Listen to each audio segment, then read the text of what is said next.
هفسنگیا جواکی دنافبرا آوره و پنابران و خلک خوجه پارزگه ها دهوکی بابت پروژه که ششمهی زانکویا دهوک و زانکویا نیورک به پشتوانیار خراوی و اندی پی بو تیدا زحمتی و ریگرین لهمبری هفگهشتنا جواکی دستشان کرن و ریچارین دم دریجی دانه دیار کرن و بدنه دست آلین پیوندی دار.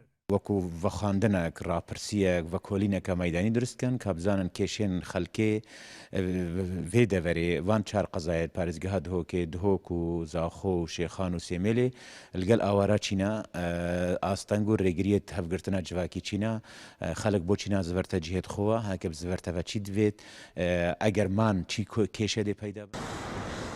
بردوام خلکی خوجه پارێزگەها دهوکê gileyê ji wê yekê dike ku gel hatina aware û penaberan rêja bêkariyê ber bi bilindbûnê ve diçît. Aware û penaber jî dibêjin em naçarîn hemberî kirêyeka kêm kar bikin.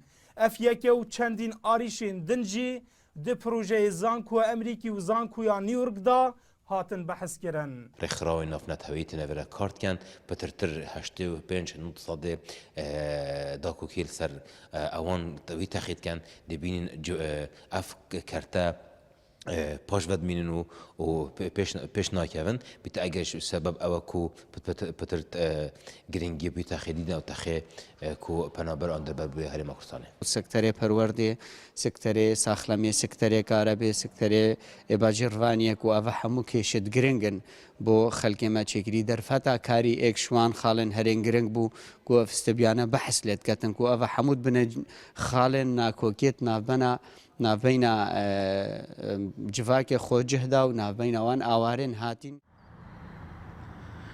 Li parêzgeha dihokê hindî rêja xwecihên vê parêzgehê aware û penaber hene û li gorî rapirsiyeka projê Zankuya Dihok û Zankuya New York jî bi rêja sih ji sedê aware û penaberan biryar daye li parêzgeha Dihokê bijîn û nevegerne ser cihên xwe. Dîsan tê de hatiye ku xizmetguzariyên her ê kesê xwecihê Dihokê bû du kesên aware û penaber diçin.